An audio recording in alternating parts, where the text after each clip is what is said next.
ela é vulnerável, né? Qual o cuidado que todos nós precisamos de ter?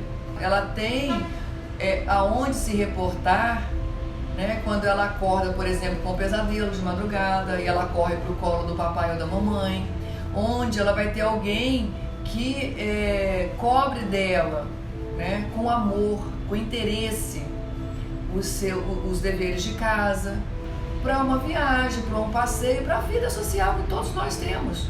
Porque as crianças em acolhimento, elas são crianças invisíveis. Invisíveis. Ninguém sabe que elas existem. Nós sabemos, mas sabe, nós sabemos num instante e esquecemos no instante seguinte. Porque elas estão lá, elas não incomodam ninguém, né? Então muitas ficam até os 18 anos na instituição, né? E depois dali, né? Vida que segue, entende? Então, vida que segue como, né? Porque como é que fica isso?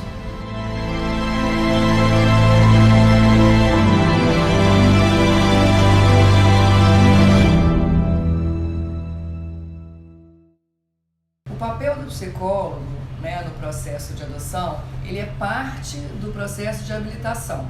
Eles passam por entrevistas com assistentes sociais e com psicólogos. E dentro desse processo, no que tange aos aspectos psicológicos, as pessoas precisam mostrar, né, qual é a motivação que elas têm para a adoção, né, entendendo que a motivação para a adoção ela não pode ser um processo altruísta.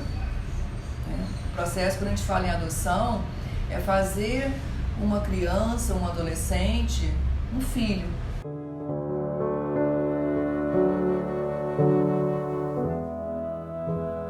Eu sempre quis ser pai. Descobri com 30 e poucos anos que eu era estéril e foi um baque muito pesado, porque eu sempre sonhei ser pai. E eu já começava a partir daí a pensar na questão da adoção, mas eu tinha muito medo de fazer isso sozinho. Até que eu conheci o João, nós estamos há 7 anos juntos, vamos fazer agora em mais 7 anos. E a gente dizia, uma criança de 0 a 6 anos, inicialmente seria negra, mas ela nos sugeriu que a gente não colocasse cor. E nós abrimos o leque para crianças portadoras de HIV ou com doenças tratáveis. E ela nos disse que isso faria com que nós passássemos à frente de alguns casais que não tinham essa abertura. Então, depois que a gente conseguiu a habilitação, a gente ainda ficou mais 6 meses no Rio, mas aí apareceu uma necessidade de a gente se mudar para Juiz de Fora. E lá no Juiz de Fora fez transferência do nosso cadastro da habilitação lá para a comarca de Juiz de Fora.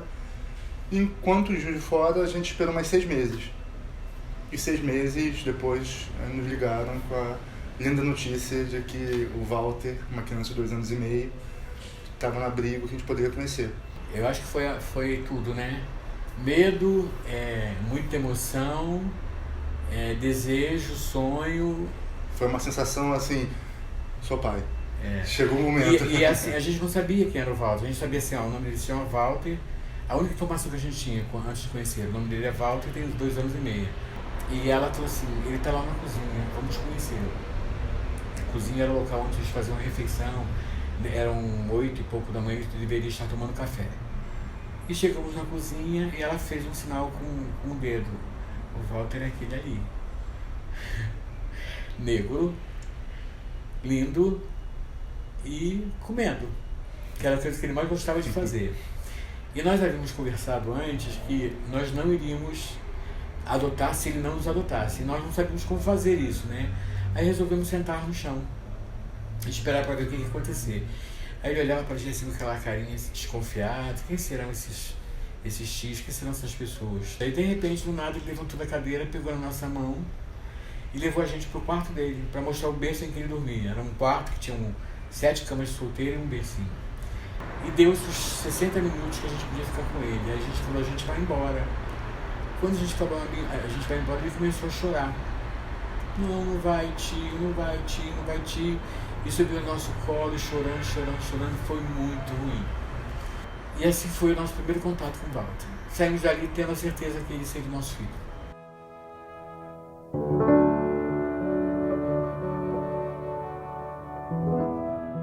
As crianças que são disponíveis para adoção não são, de maneira geral, lourinhas de olhos azuis, que é o que a maioria das pessoas imagina, né? Assim, a gente não é um país de louros de olhos azuis. Então, as crianças em geral são crianças negras. Hoje em dia, para você adotar, você tem que primeiro entrar em contato com o cartório da Vara da Infância e da Juventude. Eu vou preencher um cadastro inicial já dizendo, lá na Vara da Infância, já dizendo, olha, eu quero uma criança de até 6 meses, minha imaginação, até 6 meses, ruiva, de olhos castanhos e menina. Aquele ali é o cadastro e o perfil que eu quero adotar. Quando eu faço esse cadastro vai para a mão do juiz para quê? Ele vai fazer estudo social, estudo psicológico, vai tentar descobrir se eu sou uma pessoa que tem condições de adotar uma criança. Junto com isso, você entra para uma fila. E essa fila diz o quê?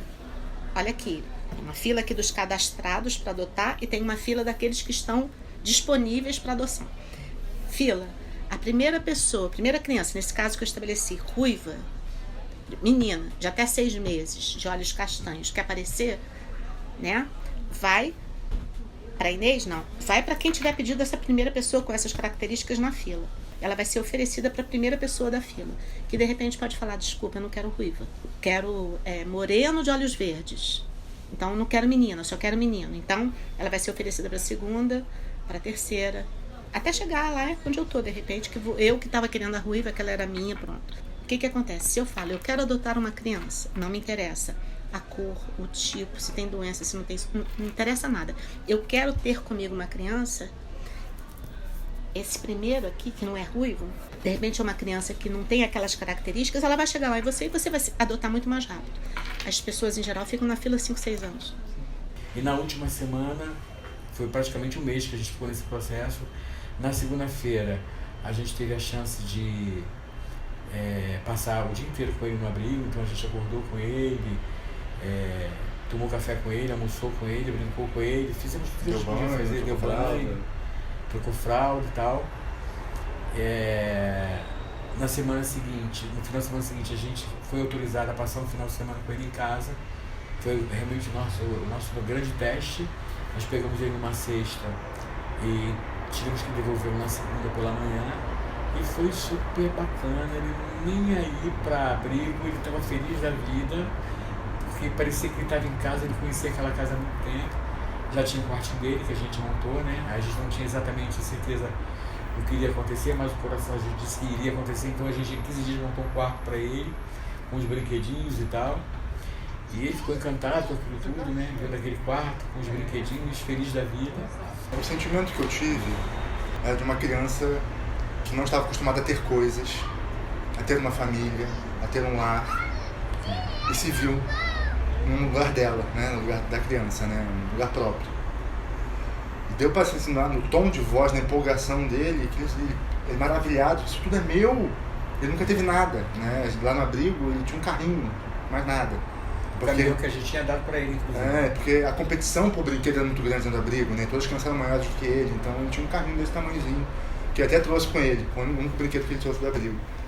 E aí naquele momento ele se viu com aquilo tudo, né? E um mundo novo, um quarto só dele, uma cama só dele, os brinquedos só dele. Então a sensação é que para ele foi um sentimento novo, algo que ele nunca tinha vivido antes. Não, e aí, então, nessa quarta-feira a gente foi lá, achando que a gente ia só ter uma conversa com a psicóloga, provavelmente para ela ver a interação do Walter com a gente. E, de repente, vem como é que é o nome? Assessora do juiz, com papel, já com a guarda provisória pra gente. E aí a gente olhou para aquele papel, assim, olhou para ela, aí caiu a ficha. Ele não ia precisar mais voltar para abrigo, ele ia para casa com a gente, em definitivo. Aí o André, que é chorão, né? Se debulhou em lágrimas, não conseguia parar de chorar. Dá tempo de a gente fazer mais alguma pergunta? Tem um ritual que ele faz todos os dias. Ele chega na ponta do pé pra me dar um susto. Bum! Aí, tá bom, aí ele vem pula no meu colo, me beija e abraça, então desce correndo pra comer.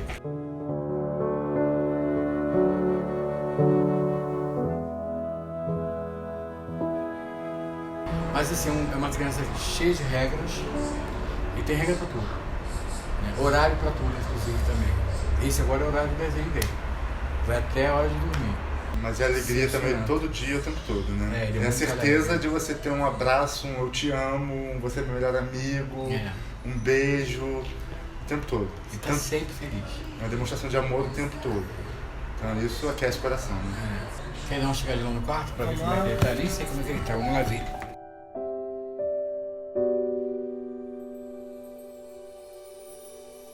Quem mais ganhou nessa história toda foi a gente. Eu sou outra pessoa. É um outro nível de amor, um outro nível. E isso eu devo ao Walter. Ele não foi o maior beneficiário, eu acho que eu fui o maior beneficiário nesse processo. A minha vida se tornou uma outra vida de 1 ano e 3 meses pra cá. Eu sou outra pessoa, não tenho nenhuma dúvida disso. Né?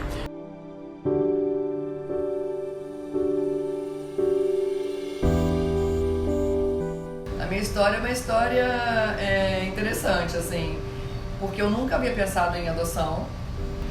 E aí o meu filho, na minha última gravidez, ele disse pra mim, ele tinha 3 anos de idade, eu já tinha perdido um menino antes dele, que nasceu e tal, viveu pouco tempo. Então eu vim também com uma história